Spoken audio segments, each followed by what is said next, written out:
Hello everyone, welcome back to Mano yoga vlog. अभी मैं रामपुर में हूँ अपने घर पे। ये मेरा गांव वाला घर है। और क्योंकि आज 14 जनवरी है, so happy Makar Sankranti everyone. So basically in India Makar Sankranti बहुत ही इम्पोर्टेंट फेस्टिवल माना जाता है, क्योंकि मकर संक्रांति वाले दिन स्नान करते हैं, खिचड़ी बनाते हैं, खिचड़ी खाते हैं, पूजा पाठ करते हैं वहीं पे।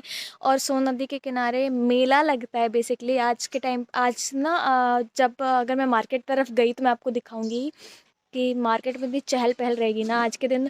बेसिकली तिल के लड्डू और लाई के पावे, मतलब लाई पाई हुई होती है गुड़ के साथ, और गन्ने बहुत खाए जाते हैं और वो बहुत अच्छे माने जाते हैं।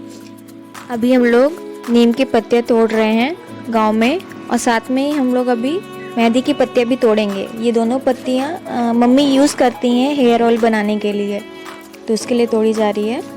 अभी आपको मैं, ये तो खेत है मेरे घर के पास जो खेत है वो, और अभी आपको मैं ये दिखा रही हूँ मेहंदी की पत्तियाँ। ये मेहंदी की पत्तियाँ हैं, जिसने नहीं देखी हो तो वो देख ले।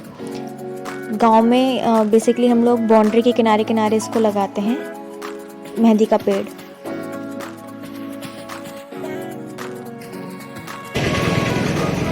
लाई कितने की दी भैया? 80 किलो है। हाँ। 1 किलो कर दीजिए। अभी चावल के हाँ लगाइए। ठीक है। नहीं,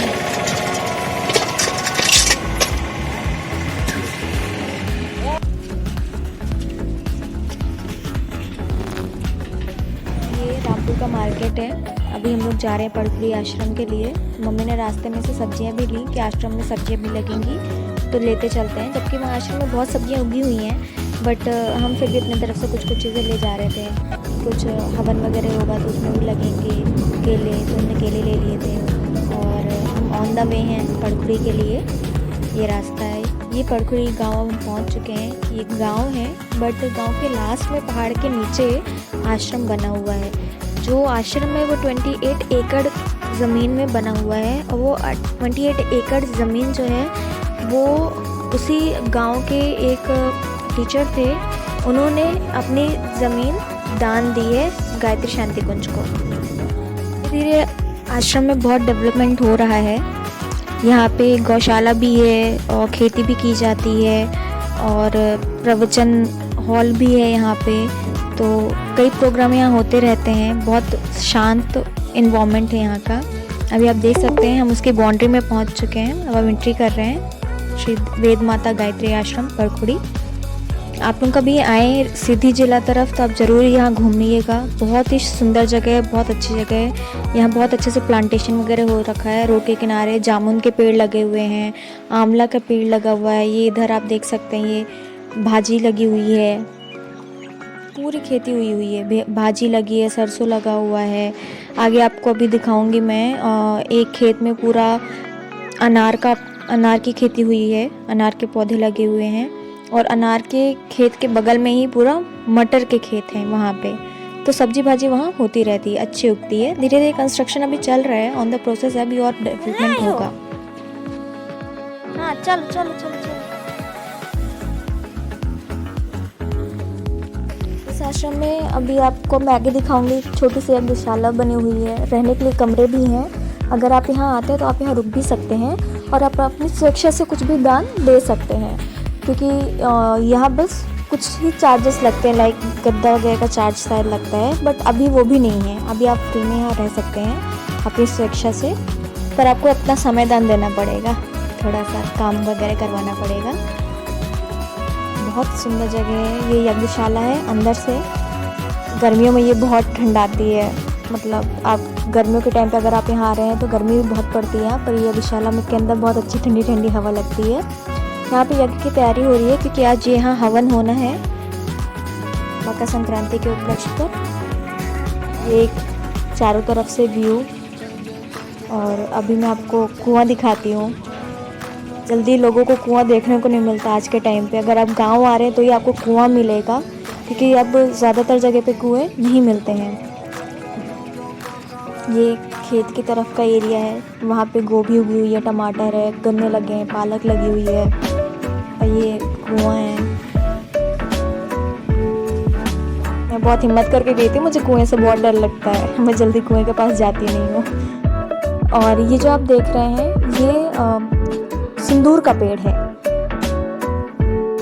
आप जल्दी देखने को नहीं पाएंगे। ये सिंदूर का पेड़ था, उसे सिंदूर उगाई जाती, मतलब सिंदूर बनती है उससे। और अभी हम लोग गन्ने के खेत की तरफ जा रहे हैं।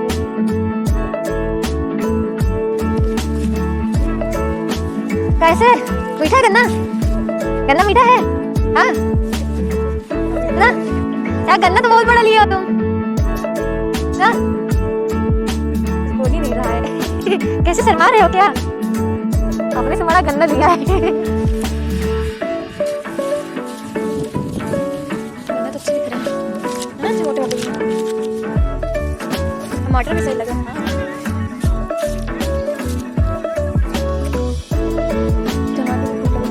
गोभी लगी, टमाटर लगा, तो सही मूली, मूली की पत्ती भी सब्जी अच्छी होती है। हाँ, ये गन्ने का खेत है। 2 खेतों में गन्ने लगे हुए थे, तो ये अधिया में लगे थे, मतलब जिन किसानों ने लगाए थे, तो उसका आधा जो प्रॉफिट है वो किसानों को जाएगा और आधा प्रॉफिट आश्रम को मिलेगा। तो यहाँ खेती बहुत अच्छी होती है। और ये अभी मटर का खेत मैं आपको दिखा रही हूँ। यहाँ मटर इतने अच्छे मटर थे, इतने मीठे मटर थे।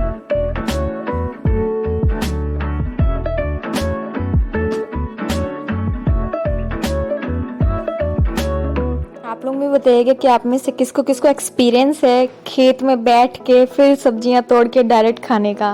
लाइक मटर हो गई और चने की भाजी हो गई, डायरेक्ट खेत से जो आप तोड़ के खाते हैं ना सब्जियां, उसका मजा ही कुछ और होता है।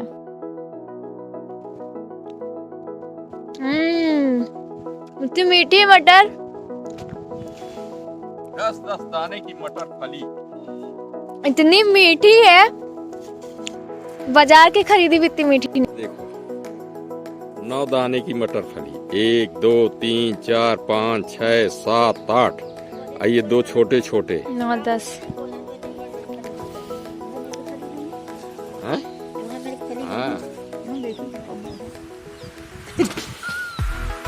अच्छी मीठी है मतलब।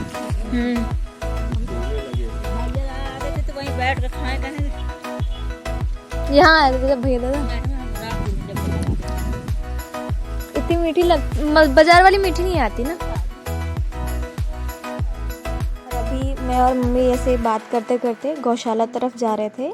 ये हो कि गौशाला चलते हैं, थोड़ा बहुत चारा गाय को खिला आते हैं और देख भी आए उस तरफ का एरिया। बहुत दिन हो गए, बहुत दिनों के बाद मैं एक्चुअली आई हुई थी। ये गौशाला पे हम आ गए हैं, गौशाला वाली एरिया में। यहाँ पे बहुत सारी गायें थी। यहाँ पे जो भी ऐसी गायें होती हैं जो लोग दान दे देते हैं, या जो लोग अपने यहाँ की गाय और बैल को रोड पे छोड़ देते हैं, तो उन्हें आश्रम में लाके रखा जाता है। तो बेसिकली यहाँ पे इनकी बहुत सेवा वेवा करी जाती है, बहुत अच्छे से ये रहते हैं। और क्योंकि यहाँ बहुत लोग आते नहीं है ना, तो ये ज़्यादा जल्दी ऐसे टच नहीं करने देते किसी भी जानवर को। गाय का गोबर और टॉयलेट पूरा इसमें इकट्ठा हो जाता है, तो ये खाद तैयार हो जाता है।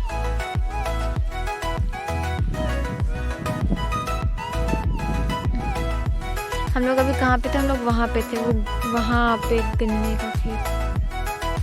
ये वो ऑटो दिख रहा होगा छोटा सा।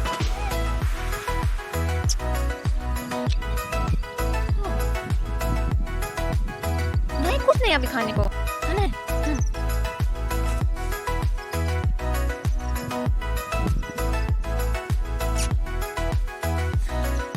अरे गाय की घास के लिए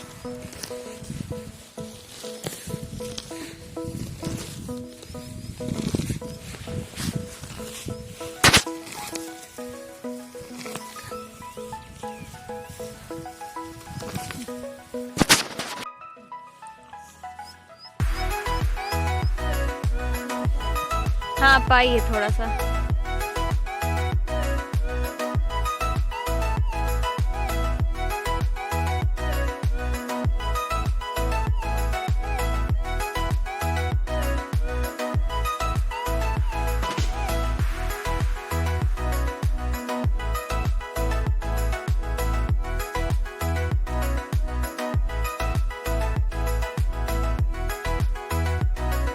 खाने की प्रिपरेशन करवा रहे थे हम लोग अभी। हवन की तैयारी हो चुकी है। मैंने और कैलाश सिंह अंकल ने मिलकर हवन करवाया था और हवन के बाद मैंने अपना फेवरेट काम किया था। एंड गेस व्हाट, 14 जनवरी मकर संक्रांति, और आप गन्ना नहीं खाए तो ऐसा कैसे हो सकता है? बिना गन्ना और तिल गुड़ खाए मकर संक्रांति तो पूरा ही नहीं होता।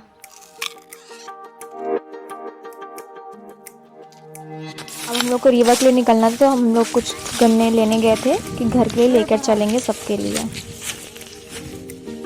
काट दे काले काट दे दिखे